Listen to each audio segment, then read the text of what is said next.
Oke, selamat sore semua sahabat-sahabat, Facebook dimanapun berada, jumpa lagi ya di sore ini kita ngopi-ngopi sore. Apa kabar semuanya? Harapan saya tentunya biasa baik-baik semuanya ya, apalagi ini kita hampir 1 bulan bukan hampir ya, udah 1 bulan Satu lebih ya bulan? kita di social distancing di rumah dan semoga semuanya sehat ya, nggak ada yang mengeluh, bosan, apalagi, orang tua sama anak atau suami istri jangan sampai ada yang bertengkar ya, marah-marah karena saking lamanya di rumah stres gitu ya. Ya ibu-ibu semangat ya Bu Ibu ya, selamat sore semuanya, semoga semuanya sehat. Nah ini, di panggung ini sudah ada, narasumber kita Bu Eri Beniarti ya. Halo Bu Halo. Eri.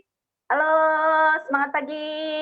Ya Tetap semangat sehat, tetap pagi ya. semangat. Jadi, teman-teman semua senang sekali kita bisa ngobrol sore ini bersama dengan Bu Eri ya. Bu Eri ini, sudah mungkin teman-teman baca ada yang sudah kenal, ada yang juga belum kenal, tapi saya tidak mau untuk menceritakan terlalu banyak, tapi mari kita close up ya, kita zoom lagi, kita kenal lebih dalam siapa sih orang biasanya kalau pahlawan itu mereka adalah orang-orang yang, sudah berjuang ya, diam-diam mereka berjuang, nah nanti kelihatannya udah pas jadinya gitu ya.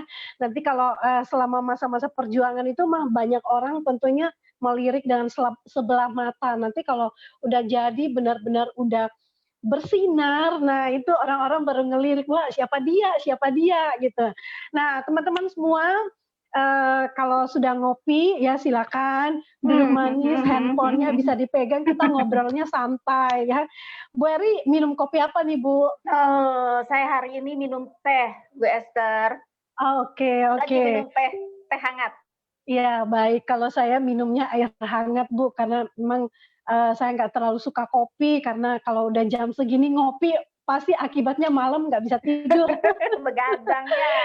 Iya, betul. Nah, tapi banyak juga yang suka kopi ya, by the Iya. way ya buat, ladies ya, ini adalah ladies Hmm. corner ya. Jadi buat Hmm. ladies ya, Anda adalah orang-orang yang berbahagia. Selamat bergabung semuanya, hai Ya, semuanya, halo semua. silakan bisa mengajak teman-temannya untuk kita ngobrol bareng, ngerumpi bareng dan saya berharap ya selama social distancing ini biar kita bisa bermanfaat ya, melakukan sesuatu yang bermanfaat di rumah, why Iya, not gitu produktif. dengan jadi walaupun kita di karantina tapi nggak ada yang bisa, eee, me menghalangi kita untuk bisa tetap berkreasi seperti ini ya. Jadi kita anggap aja kita lagi nongkrong di Jeko atau Dunkin Donut ya Bu Eri ya. Iya, Tapi kayak lagi kita, Starbucks ya. ini ya virtual account ya, Iya, virtual gitu virtual. ya. Ya virtual, virtual account. Oke Virtual. baik, teman-teman, mmm, Bu Eri apa kabar Bu Eri? I'm good, saya sehat, saya baik, saya tetap semangat. Thank you. Dan semoga Ya, Bu Kak Eri Esther dan teman-teman yang lain pun seperti itu, ya tetap semangat. ya baik Bu. Bu Eri ngomong-ngomong tinggalnya di mana, bisa ceritakan dong sedikit, tentang keluarga mungkin ya, suami, anak-anak, dan bagaimana kehidupan sehari-harinya selama masa karantina? Selama masa karantina ya, luar biasa ya. Salam kenal buat semuanya. Ya, saya Eri, saya tinggal di daerah Dago di Bandung. Ya, ini daerah dingin, jadi saya sangat jatuh cinta sama udara di Dago ini, makanya males pindah-pindah. Ya, sebulan ini kita sudah menghadapi masa karantina ini ya, masa yang sangat jauh berbeda dengan sebelumnya dan rasanya juga ada apa sih ini kok sampai nggak boleh keluar, sampai social distancing, sampai physical distancing sekarang gitu. Dan ini tapi toh kita bisa lewatin ya, sudah sebulan ini. Seperti biasa karena saya ibu rumah tangga, Esther, eee, saya bangun tidak terlalu pagi. Aduh aduh aduh aduh, maafkanlah daku gitu ya. Saya punya 2 orang anak, yang satu anak saya sudah 27 tahun dan yang kedua sudah 17 tahun, jadi anak saya sudah besar-besar. Jadi and then saya bangun siang, kalau habis bangun siang langsung langsung, "Waduh, masak apa nih hari ini?" Gitu ya. Biasa Ya kalau ya. kalau udah urusan kayak gini kita masak apa? Ya biasanya saya ke warung gitu ya, kalau enggak saya tinggal tinggal ambil sih, dan tidak tiap hari juga, paling 3 hari sekali karena agak riskan ya kalau keluar keluar seperti itu gitu. Terus, Betul. seperti biasa, saya nyuci piring, nah habis apa, habis dari luar biasanya jadi biar biar sekalian sabunan, nah saya nyuci piring. Habis nyuci piring, ya masak, habis masak ya makan bersama, habis makan siapin materi, nge-Zoom deh kayak gini, nge-live deh kayak gini. Itu kerjaan kita sehari-hari nih, sebulan ini, dan berusaha tetap menikmati. Berusaha tetap Ya, menikmati, berusaha tetap, sukacita, karena hanya itu yang harus kita lakukan sih ya. Kalau saya pikir kalau kita ngeluh terus ya, bete terus ya, tidak mau menerima, belum sadar bahwa saat ini memang situasi ini yang harus kita terima, kayaknya hari-harinya akan penuh dengan bersungut-sungut, kayaknya hari-harinya akan penuh dengan komplain, jadinya otaknya blek jadinya, nggak jalan jadinya ya, hilang otaknya gitu ya. Jadi daripada daripada bersungut-sungut, ya kalau saya sih finally beradaptasi, Kak Ester. ya, Akhirnya ya, betul. ya udah beradaptasi. Ini hal ini yang harus kita hadapi, ya hadapi aja. Dan pass it on kok. Pada akhirnya kan, udah sebulan juga gitu ya. Pada akhirnya kita tidak lagi terpusingkan sama, oke sekarang berapa yang meninggal, berapa yang udah. Itu enggak, itu ngebuang energi jadinya. Gitu. Iya, Tapi betul, Bu. hopefully ini this too will pass lah. Ini pun bakal segera berlalu. Ya harapan Iya. kita semua ya. Gitu. Udah kangen sama ngopi di Starbucks soalnya tuh. Sama, Bu. Nah, Ibu, Aduh. ya baik Bu Eri, jadi, sepintas tentang kehidupan sehari-hari, sementara, kalau saya pribadi Bu Eri, ya, Hmm. saya juga enjoy di rumah, anggap aja ini liburan Iya. bersama suami ya. Iya Jadi jadinya kita mau beneran. bangun jam berapa, yang penting kita tetap, Ah, yang penting happy, bangun. enjoy, anggap aja ini liburan, Bu. Yang penting bangun kalau nggak bangun kan bahaya. Benar benar. Dan Yang penting apalagi bangun. kita sebagai ibu rumah tangga ya, tentunya kita juga harus Mm-mm. pintar mengatur waktu, mau bangun sesiang-siangnya pun yang penting keluarga jangan sampai kelaparan ya, Bu, ya. itu. Paling Ya, pusing pusing ini Esther, pusing bikin makan apa ya hari ini gitu loh. Ya pusing gitu ya jadinya. daftar Aduh, menunya begitulah. sampai udah habis ya, Bu, ya. Udah balik lagi tuh ya, dari yang minggu kemarin udah balik lagi ke yang sini, minggu kemarin udah opor, udah ketemu opor lagi. Kemarin udah ketemu nasi bakmoy lagi. Tapi ya sudahlah Betul. ya. Ya, yang penting Disyukuri ya, Bu, sehat, ya, intinya, mhm. Nah, disyukuri. iya betul. Nah, Bu Eri, ini ngomong-ngomong, kita pengen, sharing nih jadi intinya perubahan itu pasti terjadi kepada semua orang ya, tapi Semua perubahan orang. itu, iya silakan Bu, kita santai.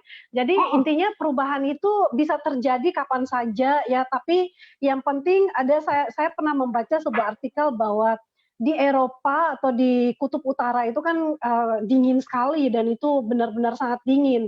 Nah, di sana dinosaurus, bahkan binatang-binatang mereka yang bahkan tidak bisa beradaptasi itu mereka bisa cepat mati gitu. Jadi iya, bukan seberapa hebat, seberapa kuat, tetapi betul. intinya adalah bagaimana kita beradaptasi dan bersahabat dengan perubahan. Keadaan dengan Nah, betul perubahan. keadaan juga tentunya dan tetap menjaga sikap hati supaya jangan sampai kita menyalahkan ini itu dan Iya, sebagainya, akhirnya kita yang stres sendiri. Nah, betul. sekarang, dari bicara tentang perubahan kan kita melihat sosok, pribadi dari Bu Eri sendiri ya, kalau kita feedback ke belakang 5 tahun yang lalu, Bu Eri adalah seorang ibu rumah tangga yang dalam keadaan yang sangat minus ya, mungkin Iya, waktu itu sedang sangat terpuruk sekali ya. Jadi, seperti apa kondisinya itu yang bisa digambarkan oleh Bu Eri sendiri. Nah, di pengantar dari Ladies Corner ini kan tidak ada orang yang bisa mengubah keadaan kita selain diri kita sendiri. Nah, sikap itulah yang mungkin diambil ya, kebesaran hati dan cara berpikir besarnya Bu Eri itulah yang akhirnya menciptakan bukan hanya Bu Eri saja yang berhasil, tapi ribuan orang ya di balik Bu Eri itu ternyata banyak orang yang bahkan Bu Eri nggak pernah kenal pun mereka terjangkau, mereka tertular ya terserap energi dari positif dari Bu Eri itu dan mereka Puji Tuhan. tercipta menjadi eri-eri kecil yang nanti akan menjadi superhero lainnya. Nah, silakan Bu Eri ceritakan sedikit tentang latar belakangnya Ibu. Ya, kalau saya harus cerita seperti ini, kadang saya ngilu, ngilu namanya. Aduh. Ya. Tapi di atas semuanya penuh rasa syukur karena Tuhan begitu baik ya. Jadi kalau kalau akhirnya saya bisa melihat ada pelajaran, ada banyak hal yang boleh terjadi di dalam hidup saya. Ternyata itu memang memang Tuhan izinkan untuk membuat saya berubah gitu ya. Jadi pada dasarnya saya seorang perempuan yang hanya gini, yang hanya nyender sama suami. Udah tinggal minta duit aja sama suami gitu. Saya selalu merasa bahwa diri saya perempuan tanpa keputusan. Ya, saya hopeless banget sih, beneran gitu. Saya kadang ngerasa juga bahwa lu gitu banget gitu ya. Cuman saya ngerasa omongan saya salah gitu ya. Karena apa? Karena nggak pernah cari uang gitu ya, nggak pernah cari uang. Saya terbiasa bersandar pada suami saya. Saya tidak pernah ambil keputusan besar di hidup saya. Paling keputusan buat masak ya urusan saya gitu ya. Tapi kalau keputusan besar, anak harus sekolah di mana gitu, bahkan keputusan yang sedang pun ya suara saya sangat kecil gitu. Jadi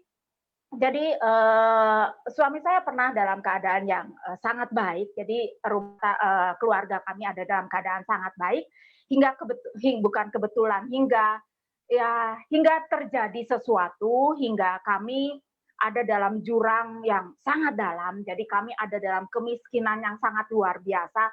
Jadi saya sampai nggak bisa beliin susu buat anak saya, buat makan pun saya setengah mati sih. Saya kalau siang-siang bangun saya ngelihat anak sama suami saya main-main, saya cuma pikirnya gini, kalau ibu-ibu kan mikirnya gue masak apa buat mereka gitu kan. Kalau ibu-ibu kan arahnya mereka harus makan gitu. Aku yang harus nyediain gitu, padahal nggak ada apa-apa juga di dapur gitu.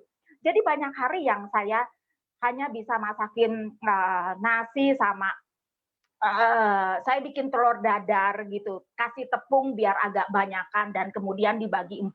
Itu pun kadang-kadang bagian saya berikan kepada anak saya atau gimana. Karena ya biasalah ibu-ibu, ya bersyukur ya ibu-ibu tuh memang punya hati yang punya hati yang berbaginya, ya sudahlah gitu buat anak dulu. Jadi setengah mati gitu. Saya bayar listrik 82.000 aja, yang sebulan 82.000 aja saya nggak bisa. Terus dalam setahun tuh 5 kali lah listrik di rumah saya harus dimatikan. Kemudian saya nggak bisa bayar uang sekolah anak saya 1,5 tahun. Kemudian saya tidak punya komunikasi yang baik dengan suami saya karena suami saya sangat sibuk dengan kerjaannya. Jadi beliau jam 6 udah antar anak kami sekolah, kemudian beliau bisa pulangnya jam 11 malam. Saya tidak punya komunikasi yang cukup baik dengan suami saya dan beliau pun stres luar biasa karena semua orang yang nagih utang tuh ke beliau gitu. Jadi kan memang bukan ke saya gitu, ke beliau. Jadi ke suami saya. Jadi suami saya stres banget. Stres banget. Jadi tempting gitu ya. Iya. Suami saya baik Bu Eri.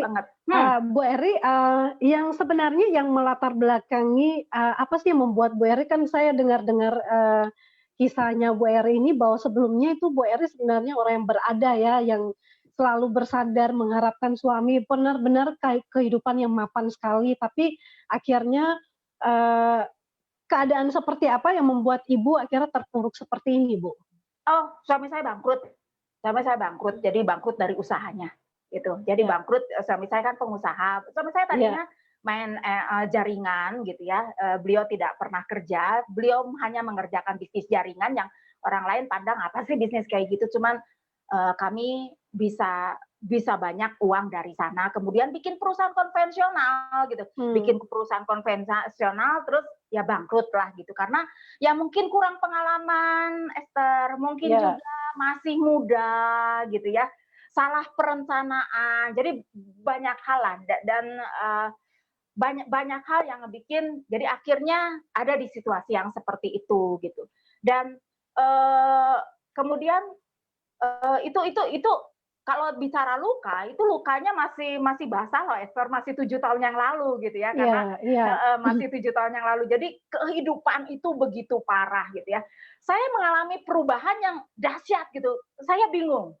Terus terang saya limbung. Limbungnya, "Ih, kok kayak gini loh, saya nggak punya teman bicara lagi," gitu loh ya. Suami saya sampai ngomong, "Kita jangan ngobrol dulu ya, Ria, kalau ngobrol sebentar jadinya berantem." Emang beneran sih, coba. Jujur-jujuran aja lah. Kalau udah lagi nggak punya duit, ngobrol sedikit aja bisa jadi berantem gitu ya. Berarti Ya, berarti sebenarnya Bu Eri udah udah self distancing 7 tahun yang lalu udah sempat ngalamin dong ya? aduh, iya, akhirnya ya, akhirnya situasi itu sangat tidak enak. Sangat-sangat tidak enak. Banyak kali saya Mmm, menangis kok, banyak sekali mmm, saya menangis. Saya kalau jam 2 pagi ya saya berdoa sama Tuhan, "Tuhan, apa yang harus saya lakukan?" Gitu ya. "Apa yang harus saya lakukan? Kok kayak gini?" Gitu. Karena apa? Karena saya nggak biasa nyari duit, Esther. Saya nggak bisa mmm, nyari duit. Jadi pas pas ada kayak gini, "Kok kayak gini?" Gitu. Sampai anak saya dibilang gembel sama temennya. Wah, gila, suasana parah parah banget lah, parah banget gitu. Saya pun tidak tidak sanggup kalau ceritainnya, saya selalu kalau orang lain mungkin dia nangis aja, cuman saya perih banget gitu, saya luka banget dan saya yakin luka itu pun nyampe ke anak saya gitu. Dan yang membuat saya bangkit dan yang membuat saya mau untuk berubah, Esther, saya ngerasa kayak gini nih, saya bosan miskin. Saya tidak pintar loh, Esther. Jadi saya ngerasa bahwa diri saya tidak pintar, diri saya minderan. Saya tuh orang yang sangat introvert. Jadi saya tidak terbiasa untuk kalau saya punya masalah, saya tuh cerita gitu. Enggak, saya tuh kalau punya masalah, saya tuh simpen. Saya tuh dieman banget gitu. Terus saya mmm. minderan, terus gambar diri saya pun semenjak miskin 10 tahun, gambar diri saya pun hancur gitu. Saya ngerasa Mmm. I'm nothing gitu. Saya bukan apa-apa. Kalau kalau saya antar anak saya Brandon sekolah gitu, teman-teman yang lain pada ngobrol, saya pasti menjauh. Nah, social distancing ya. Saya pasti menjauh karena saya ngerasa, eee, "Lu nggak akan suka lah gaul sama gue," gitu loh. Iya, terus saya ngerasa minder Iya, juga. Dulu tas saya bagus, dulu saya tasnya Louis Vuitton, Chanel gitu. Nah, terus tas-tas kayak gitu kalau saya kemana-mana naik angkot mana bisa dipakai, betul nggak? Jam saya jam saya Bulgari, jam saya dari Swiss, pokoknya tapi kalau kalau udah naik angkot kemana-mana kan nggak mungkin pakai barang-barang kayak gitu dan betul sekarang pun udah betul. jadinya rusak juga gitu karena saya Mmm, kelamaan miskin. Yang membuat saya breakthrough-nya gini, Esther, kalau saya boleh-boleh berbagi sama teman-teman. Sampai saya kembali ke diri sendiri dulu. Saya menyadari bahwa saya miskin, gitu. Saya menyadari bahwa saat ini saya bukan seperti dahulu. Saya bukan yang kalau ke restoran tinggal lihat yang sebelah kanan gitu, nggak pernah lihat, ya tinggal lihat menu makanan, nggak lihat yang kanan kan daftar harga tuh ya. iya. Saya udah nggak kayak dulu lagi gitu. Saya nggak bisa bawa anak saya jajan di maaf di McD, KFC, pizza gitu. Saya nggak bisa. Bahkan saya bawa anak saya ke minimart aja nggak bisa gitu. Saya Mmm, saya balik lagi saya balik lagi ke nol. Saya mulai lagi ke diri saya sendiri. Jadi saya banyak berdiam diri. Kemudian saya mulai untuk Eri sekarang mulainya dari mana, Ri? Jadi mmm, kalau saya tidak tahu saya mulai dari mana, saya akan sulit untuk bertolak. Jadi saya mulai menyadari siapa Eri yang sekarang. Oh, Eri yang sekarang tuh miskin. Eri yang sekarang memang tidak pintar. Eri yang sekarang bukan siapa-siapa gitu. Tapi masalahnya keadaan yang di depan saya itu butuh uang. Apa yang harus saya lakukan? Suami saya bukannya nggak cari uang, suami saya cari uang. Banting tulang, tulang dibanting lah ya, makanya sampai jarang ketemu, beneran. Sampai jarang mhm mhm, ketemu gitu, beliau udah setengah mati banget. Tapi mmm, apa yang beliau dapatkan hanya untuk bertahan hidup. Kita utang ratusan juta gitu, 800 juta, itu pun udah gelap banget gitu.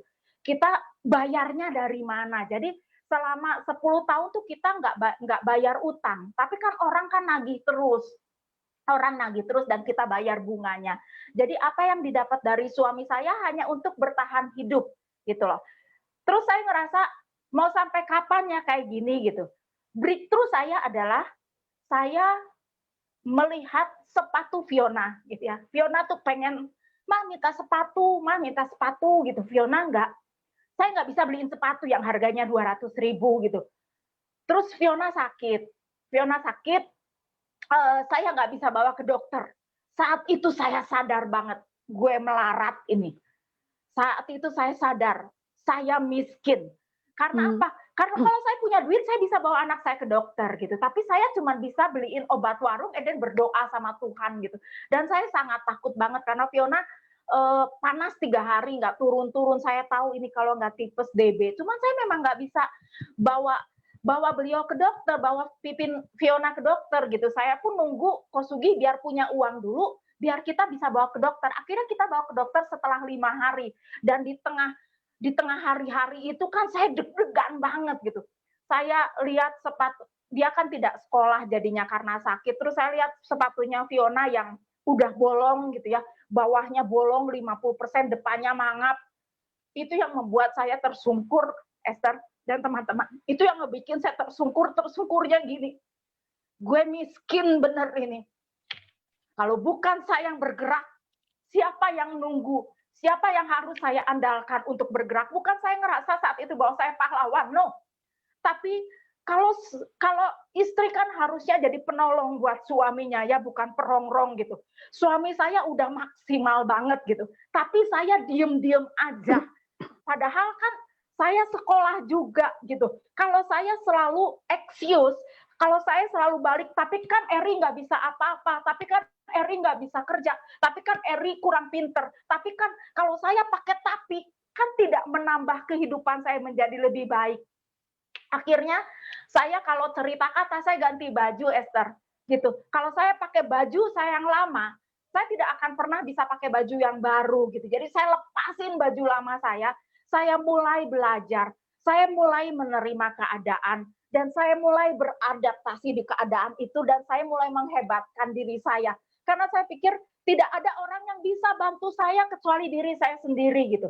Karena udah banyak kejadian, suami saya telepon, saudara hanya minjem uang 100.000, ditutup loh teleponnya. Dan teman-teman kami hilang semua gitu. Dari kejadian itu saya sadar bahwa tidak ada yang bisa menolong dirimu sendiri kecuali saya gitu. Dan saya mulai untuk tidak menunjuk siapapun. Saya mulai untuk tidak ngomong, harusnya kan Kosugi yang cari uang. Kosugi suami saya kan, beliau yang harus bertanggung jawab memenuhi semua ini. Saya mulai menutup mulut saya untuk tidak bicara seperti itu. Saya mulai mengambil apa yang bisa saya lakukan gitu. Dan saya tertatih-tatih untuk itu. Saya tidak langsung berubah gitu ya. Jadi Satria Baja Hitam, enggak. Saya tetap kurang pintar, saya tetap loading, tapi saya tetap melakukan. Saya tetap belajar, saya tetap banyak mendengar, saya tetap semangat aja gitu.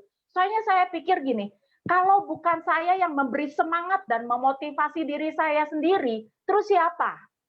Keadaan udah jelek gitu, terus saya minta siapa? Gue ngobrol sama siapa gitu? Umur udah banyak gitu. Umur saya udah banyak, saya tidak mau di masa tua saya, kalau saya tidak bergerak, anak-anak saya akan melihat bahwa saya perempuan yang tidak melakukan apa-apa, padahal harusnya kan saya melakukan sesuatu di situasi yang jelek gitu. Kalau situasi lagi bagus, kadang-kadang kita kalau minta pertolongan kan situasi lagi nggak enak banget, betul nggak, pengennya sih ditolong gitu.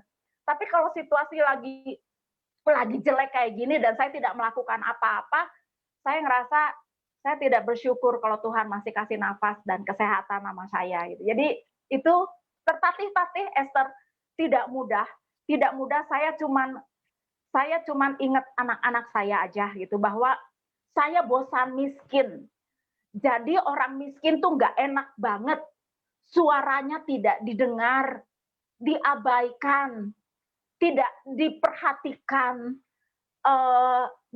sepertinya orang hina apapun kita hanya bisa diam saja gitu. Dan saya pengen keluar dari ya dari kubangan itu gitu. Saya pengen keluar dan saya hanya berdoa sama Tuhan, Tuhan kuatkan saya.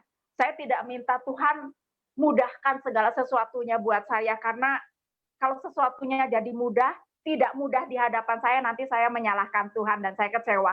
Akhirnya saya bilang sama Tuhan, Tuhan, kalaupun segala sesuatu terjadi dalam diri saya, jangan pernah tinggalkan saya. Beri saya kekuatan, beri saya kemampuan untuk saya bisa hadapi ini nih, karena saya hanya punya Tuhan. Itu jadi saya pelajarannya adalah yang membuat saya bisa bergerak adalah dompet yang sudah nggak ada duitnya dan kegagalan hidup yang harus saya bisa rubah. Itu Esther yang membuat saya ya mau akhirnya beradaptasi atas perubahan yang terjadi. Ya, baik. Ya, baik Bu Eri. Jadi ini kita memang terpana ya dengan cerita dan kisahnya Bu Eri ini ya. Jadi ini sesuatu yang sepertinya kalau zaman ini harus dihadapi pun mungkin masih banyak orang yang tertatih-tatih dengan kehidupan menghadapi polemik, bahkan menghadapi pandemi ini pun mungkin tidak jauh berbeda seperti yang dialami oleh Bu Eri. Tapi beruntungnya Bu Eri seorang wanita yang kuat, yang tidak pernah menyerah dengan keadaan, dan sempat ya waktu itu mungkin Bu Eri sempat cerita di awal tapi hanya sepintas saja, bahkan sampai Brandon ya anak yang kecil sampai minta susu aja, itu seperti apa itu Bu ceritanya Bu? Iya, saya kan nggak bisa beli susu ya, jadi buat kami ya susu harga yang mahal gitu. Waktu itu Brandon SD. Brandon tuh dari kecil dia tuh sangat senang minum susu. Pokoknya minum susunya udah banyak banget aja, pokoknya banyak banget. Jadi kami susah beli susu gitu. Kalau saya beliin susu yang depannya D, belakangnya W itu ya, kalau yang 800 gram itu harga udah 90.000 gitu ya. Tapi kalau beli susu bubuk seperti itu kan lebih hemat ini. Biasa kita kalau emak-emak kan kayak gitu ya, cari gimana yang lebih hemat gitu ya. Nah, tapi kalau saya keluarin langsung 90.000, saya udah nggak punya duit ini. Bahkan untuk 2-3 hari saya udah nggak punya uang gitu. Karena 7 tahunnya, berapa, ya 10 tahun yang lalu saya hidup dengan uang 800.000 per bulan. Jadi udah setengah mati gitu loh. Cuman itu yang saya punya gitu. Jadi saya nggak bisa lah beliin susu buat Brandon. Jadi kalau saya mau beliin susu buat Brandon, mungkin saya harus, ya kebetulan saya suka ngerias orang gitu ya. Meskipun saya bukan perias pengantin, hanya Fiona kan punya teman-teman gitu, kalau mau malam gembira, pentas seni gitu, mah ada yang mau di make upin mah 7 orang gitu. Terus ya udah saya make upin. Nah kalau anak SMA kan kalau di make upin yang penting lipstick aja sama eyeshadow gitu kan, aman-aman aja gitu. Ya saya seadanya aja, saya memaksakan diri saya untuk biar saya punya uang gitu ya. Dan suatu hari saya ya make upin orang gitu ya, dari satu orangnya saya dapat 50.000 gitu ya. Dan saya pulang gitu ya. Pulang, Brandon, mama beli susu, yeay, gitu Brandon ya. Saya belinya susu ultra ya, biar saya masih bisa keep uang saya. Saya beliin susu ultra buat Brandon.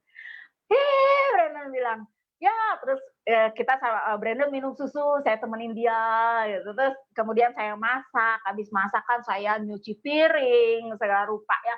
Dan habis beres-beres, saya mau ambil tuh susu, mau masukin ke kulkas maksudnya. Pas saya pegang itu susunya ringan loh. Pas saya pegang, wih, Brandon, kenapa dihabisin? Kenapa Brandon nggak bisa sampai besok minumnya? Kenapa harus dihabisin sekarang? Wih, itu saya ngomong nggak ada titik komanya loh. Ngomong terus. Dan tidak ada jawaban sama sekali dari Brandon. Brandon diem aja. Itu yang ngebikin hati saya perih gitu. Perihnya cuman urusan susu aja saya marah-marah ke anak seperti ini gitu. Ya mungkin karena saya terlalu stres sih. Saya pusing gitu, saya tidak punya teman bicara, kemudian keadaan yang sangat tidak mudah banget gitu. Jadi saya cuma urusan susu aja saya marah-marah, tapi kemudian saya minta maaf dan sama Brandon. Jadi dendam positif saya adalah saya tidak mau anak-anak saya juga susah.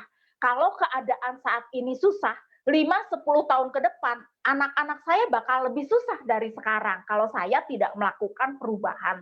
Ya, di masa sekarang ini juga banyak orang yang banyak orang yang mengeluh gitu ya, banyak orang mengeluh, "Aduh gimana nggak bisa kerja, kayak apa kayak apa kayak apa kayak."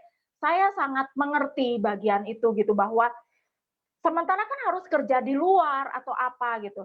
Tapi alih-alih untuk apa ya, alih-alih untuk bersungut-sungut, alih-alih untuk apa, berusaha untuk menghakimi keadaan, bagaimana kalau akhirnya bebenah ke diri sendiri, bertanya apa yang bisa kita lakukan dari rumah, gitu loh. Karena everything happen for a reason gitu. Segala sesuatu terjadi pasti ada alasannya. Dan sebagai manusia yang berakal budi, sudah selayaknya kita untuk peka.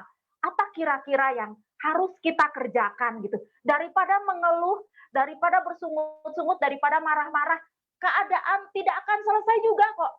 Lebih baik kita doakan para dokter yang ada di garis depan mereka ya, biar mereka bisa selalu sehat. Lebih baik kita doakan Indonesia ini segera pulih, biar kita bisa kembali beraktivitas seperti biasa. Dan yang paling penting adalah berusaha untuk menerima dulu keadaan. Saat Anda bisa menerima keadaan, Anda tahu apa yang harus Anda lakukan. Sejauh Anda belum bisa menerima keadaan dan hidup dengan bersungut-sungut, hidup dengan kepusingan, Anda jadi tidak tenang. Di dalam ketenanganmu terletak kekuatanmu. Yuk, jadi ada kok, pasti ada alasan dalam segala hal, dalam segala sesuatu pasti ada alasannya. Mungkin alasan itu menjadikan diri kita jadi diri kita yang terbaik. Dulu, kalau saya tidak diberi sesuatu yang begitu hebat, yang kasarnya sampai tersayat-sayat seperti itu, mungkin saya tidak tajam seperti sekarang. Mungkin saya tetap aja Eri yang tumpul, yang kurang pintar, yang tidak mengerti potensinya. Tapi setelah lewat beberapa hal, akhirnya saya mengerti, ternyata saya terkaget-kaget. Oh, ternyata saya bisa seperti ini. Ternyata saya bisa ngomong. Ternyata saya bisa berbicara di depan orang banyak. Ternyata saya bahagia loh saat ada orang yang akhirnya terbantu, terinspirasi karena apa yang kita bicarakan. Padahal kan kita hanya berbagi semangat aja, berbagi motivasi aja. Itu barangkali Esther. Semoga saya tidak banyak bicara. Enggak, Bu. Kita enjoy, kita mendengarkan karena ini waktunya Ibu, jadi mau nggak mau kita juga mendengarkan ya, Bu ya. Dan ini sebuah pengalaman berharga ya. Jadi teman-teman, ini adalah part 1 ya bersama Bu Eri Beniarti ya. Nanti akan bersambung ke part 2 dan juga part 3. Jadi ada bersambung ini, daripada kita nonton drama Korea ya, lebih baik kita nonton sesuatu yang memang itu happening di negara kita, di country kita, di budaya kita. Kalau kita nonton drakor kan belum tentu ya kita bisa lakuin di sini, dan belum tentu itu biasanya kan tentang romantisme, tentang percintaan ya, belum tentu itu juga bisa kita aplikasikan. Nah, kalau itu kita ganti dengan benar, adanya malah berdarah nangis-nangis ya gitu. Nah, Bu Eri ini belajar dari satu hal yang saya belajar dari kehidupan Bu Eri yang dari tadinya bergelimang, bersinar, dan ini beberapa poin yang ingin saya tanyakan supaya jadi pembelajaran ya buat yang masih muda-muda, bahkan buat ibu-ibu rumah tangga yang mungkin takut dan ya seperti yang tadi Bu Eri katakan, ketika menghadapi masalah mulai menyalahkan ini, menyalahkan itu, akhirnya frustrasi. Benar, jari-jarinya udah mulai berkreasi, nunjuk sini, nunjuk sana. Satu nunjuk ke sana kan 4 ke kita loh. Betul. Nah, bagaimana ini kita belajar dari Bu Eri ya, jadi bagaimana pengelolaan uang yang salah di masa lalu sebelum bangkrut yang bisa menjadi pelajaran untuk ibu-ibu muda zaman now untuk bisa mengantisipasi sedini mungkin. Iya. Bu Eri kayaknya ini Bu Eri bisa jadi pakar konsultan untuk ibu-ibu muda nih. Aduh. Ya, dulu saya nggak pernah nabung.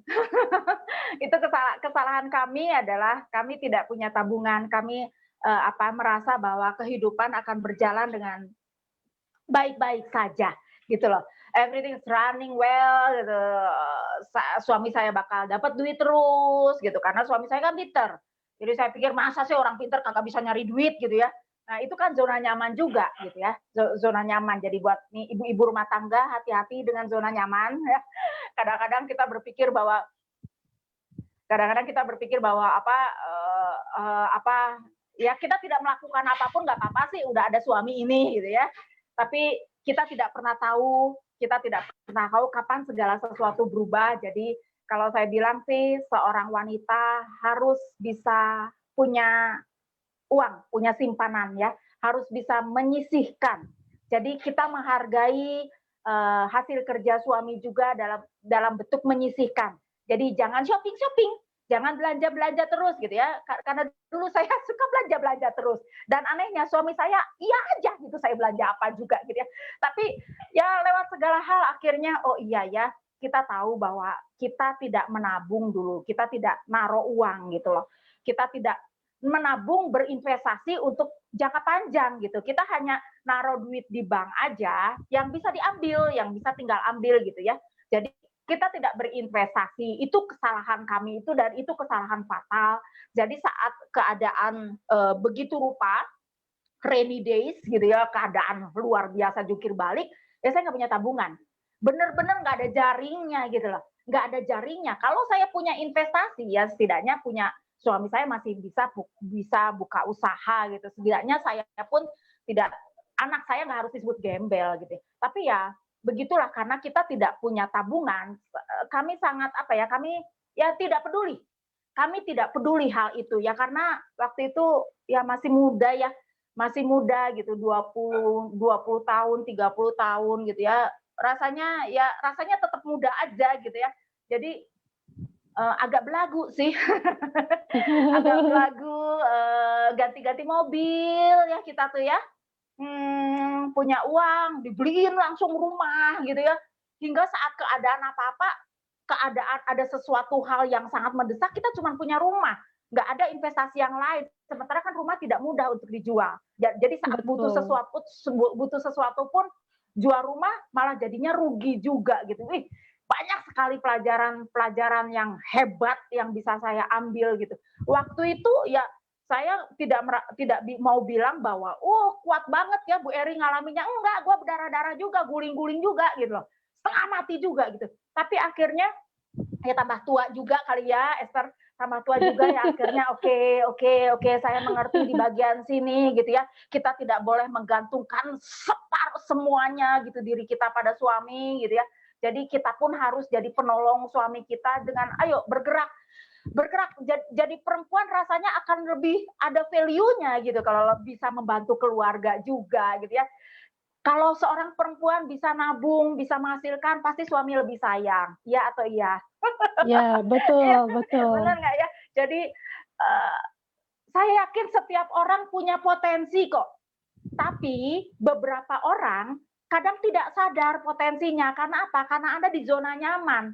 Karena Anda tidak ada suatu keadaan yang membuat Anda jadi keluar potensinya gitu. Tapi hati-hati, jangan sampai ada keadaan yang berat itu gitu. Karena kalau keadaan itu datang kepada Anda belum tentu bisa bangkit. Jadi daripada menunggu keadaan yang jelek itu ada di hadapan kita dan kita tidak siap, jadi alangkah lebih baiknya kalau Anda juga menyiapkan dari sekarang gitu.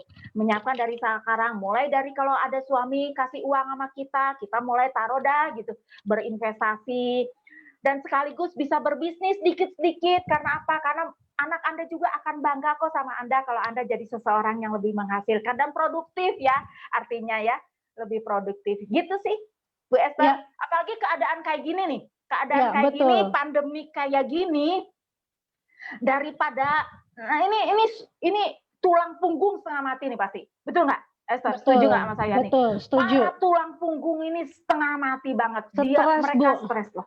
Mereka Iya, stres loh ya. Jadi ayo mulai untuk merenung ke diri sendiri apa yang bisa saya lakukan. Alih-alih untuk menunjuk sesuatu, lebih baik balik ke diri gitu. Kalau kita nggak bisa keluar, berarti kita go inside. Berarti yes, kita cari ke dalam gitu loh. betul. Apa yang bisa kita lakukan gitu? Apa yang bisa kita lakukan? Karena pasti ada yang bisa kita lakukan. Karena apa? Tuhan tidak akan kasih kita pencobaan yang melebihi kekuatan kita. Itu saya sangat percaya. Betul nggak? Saya sangat betul. percaya Tuhan tidak akan kasih kita cobaan melebihi kekuatan kita. Kalau Tuhan izinkan segala sesuatu seperti ini, gitu ya, berarti ada rencana yang dahsyat. Nah, rencananya apa? Pekakan hati kita untuk melihat, untuk mendengar. Ya kita mendengar informasi dari mana-mana, jangan skeptis gitu, jangan ih apa sih itu, ih nanti nanti gini, daripada nanti ono ini, kenapa nggak dicoba aja? Apalagi kalau misalkan tidak ada modalnya, bisa dilakukan dari rumah, ya kan sangat membantu. Kasihan para tulang punggung kita soalnya. Yuk ada kok yang bisa kita kerjakan. Langit tidak selalu biru, jalan tidak selalu rata, tapi saya sangat yakin kalau tangan Tuhan tidak akan pernah terlambat untuk menolong umatnya yang Yes. dikasihi. Gitu. Amin, amin, mantap Bu.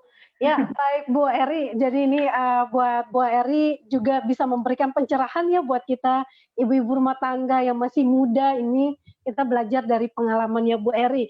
Nah ini Bu ada juga pertanyaan. Kadang ibu muda itu merasa nggak penting untuk investasi dan asuransi ya, karena alasannya mau ini itu nggak punya duit, ya banyak kebutuhan, bahkan ya itulah mereka akhirnya merasa nyaman ya kan suami masih bisa. Nah, tapi ketika datang sebuah kondisi seperti ini, segala sesuatu di lockdown, baru mulai meraba-raba mencari mau memulai sesuatu. Nah, ini dari Bu Eri sendiri sebenarnya dari pengalamannya Bu Eri ya, untuk bangkit dari keterpurukan itu ini saya tidak akan minta Bu Eri untuk membahas di sini karena nanti ada part 2-nya, nanti kita akan melihat bagaimana kebangkitan dari Bu Eri ini melihat menghadapi perubahan yang negatif itu menjadi sesuatu yang memotivasi beliau untuk bangkit dan melakukan sesuatu tindakan positif yang mengubah keadaan yang negatif tersebut. Nah, jadi intinya adalah Bu Eri melihat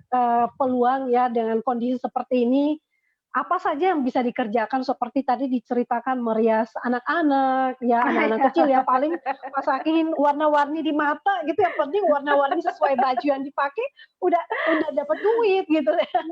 Ya ibu-ibu mah gampang selalu kreatif kok. Dengan keadaan seperti sebenarnya wanita itu diberikan diciptakan Tuhan itu punya peranan yang bisa Kuat kok. mengerjakan banyak hal lebih dari pria Multitasking. gitu. Itu Betul. ya betul. Nanti nextnya kita akan belajar dari Bu Eri. Nah ini bagaimana membina ibu-ibu muda yang masih belum merasakan usaha suami bangkrut atau kena PHK supaya mereka sadar untuk persiapan keuangan terhadap risiko masa depan ya. Pernah ada seseorang bilang kenapa sih kita wanita perlu berbisnis gitu loh. Kalau tadi Bu Eri yang dulunya ya beli cuma begini sama suami, beli tas bermerek gitu ya, nyander aja sama suami, tapi ketika keadaan tiba-tiba berubah, mau nggak mau harus melakukan sesuatu. Nah, bagaimana nih pandangannya Bu Eri sendiri? Ya, kalau saya kemarin saya bersyukur ketemu suatu bisnis, ya untuk bisnis ini pun tadinya saya skeptis, saya tidak suka gitu karena asuransi, ih asuransi, bukan gue banget gitu ya, Hmm, nawar-nawarin orang, ih hmm, saya kan nggak punya temen, gimana ini loh. Cuman akhirnya yang saya sadar hanya gini, tidak ada orang yang bangkrut gara-gara punya tabungan. Yang ya, ada adalah orang kaya saya bangkrut gara-gara nggak punya tabungan gitu ya. Akhirnya saya memaksakan diri untuk ikut bisnis investasi ini gitu. Saya ikut bisnis investasi, saya nabung premi, saya nabung proteksi gitu karena saya sangat sadar bahwa saya tidak selamanya sehat. Saya sadar bahwa saya tidak selamanya umurnya 44 terus ya, kan umur pasti naik terus gitu. Jadi saya hanya pengen gini nih, saya pengen punya investasi biar di masa tua saya tidak menyusahkan anak-anak saya. Biar di masa tua saya, kalaupun saya sakit, ada sakit penyakit, saya punya uang untuk ke dokter dan sebagainya. Jadi dan saya harus punya uang gitu karena saya akan merasa lebih lebih lebih percaya diri kan ya kalau kita punya uang gitu ya. Jadi saya memaksakan untuk menabung, saya memaksakan untuk berinvestasi. Dari mana itu?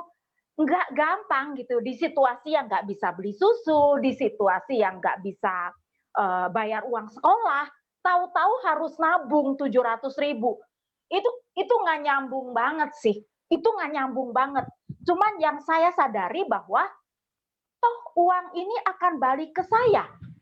Betul kan? Setiap tabungan yang saya keluarkan, setiap uang yang saya keluarkan akan kembali ke saya. Jadi sayanya yang harus memaksakan untuk berinvestasi.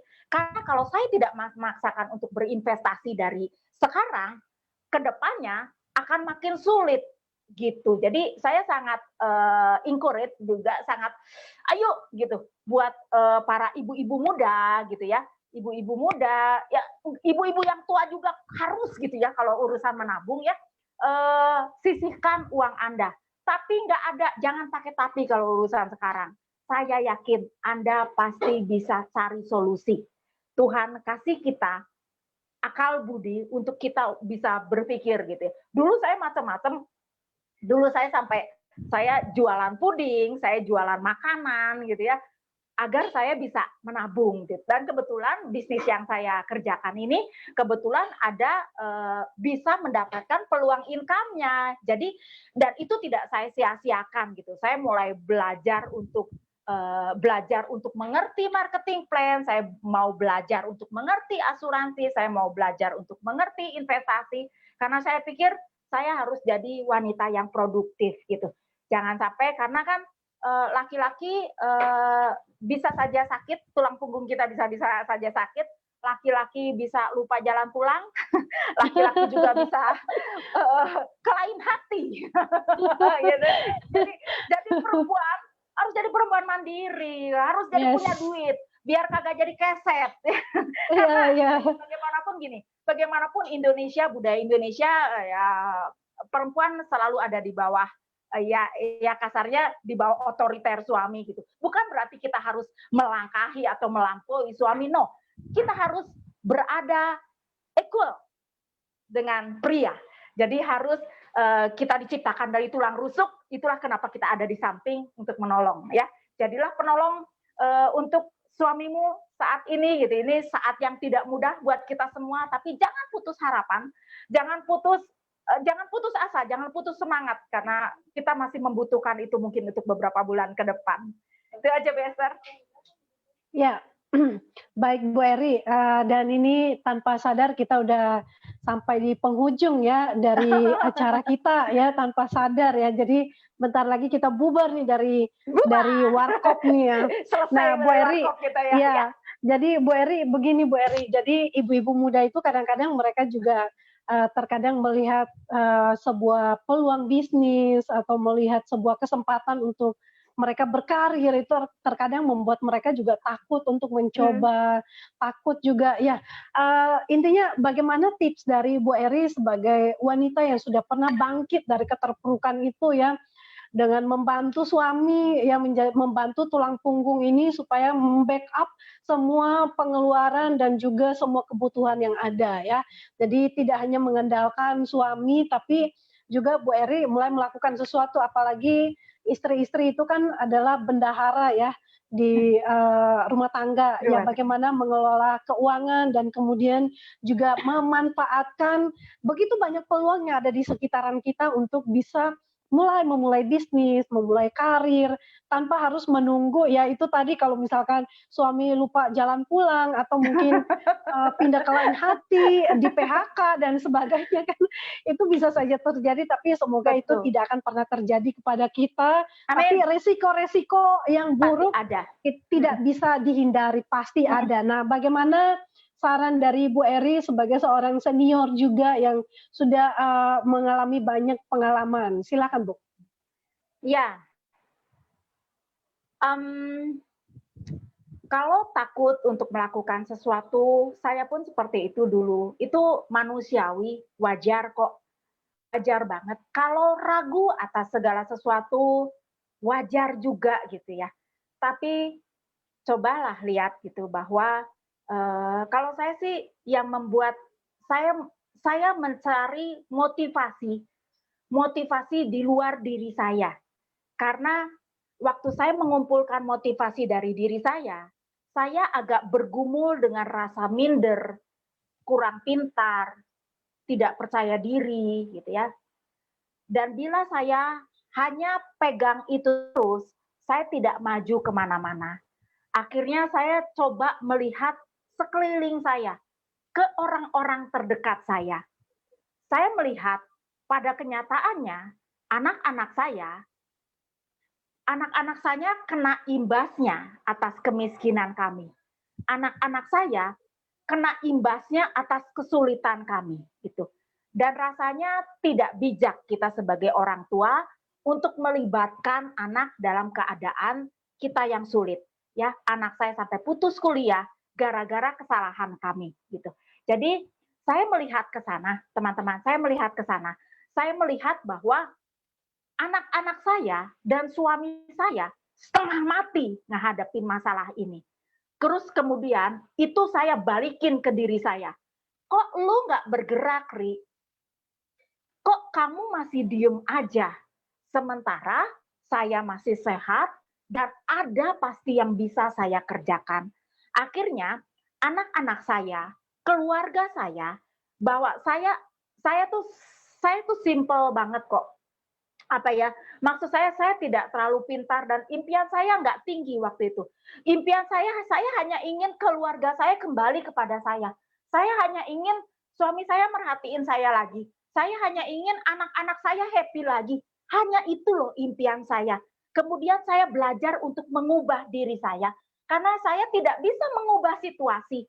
Saya tidak bisa berharap situasi itu berubah. Yang bisa saya lakukan adalah saya merubah diri saya dengan melihat keadaan. Keadaannya dompet saya kosong. Keadaannya saya miskin. Keadaannya anak saya dihina sama teman-temannya. Keadaannya situasi ini entah sampai kapan. Itu keadaannya. Jadi akhirnya semua itu yang memotivasi saya untuk saya merubah diri saya dan akhirnya berusaha untuk menangkap peluang. Gitu. Berusaha untuk menangkap peluang, menyadari bahwa ini bagian saya. Ada yang harus saya kerjakan. Daripada alih-alih berdiam diri, ada yang harus saya kerjakan. Jadi impian saya hanya itu gitu. Impian saya hanya wanna come back gitu. Saya ingin keluarga saya kembali gitu. Dan ternyata ya Tuhan begitu baik. Fokus saya hanya kepada keluarga. Saya ingin segala sesuatu jadinya seperti dulu gitu.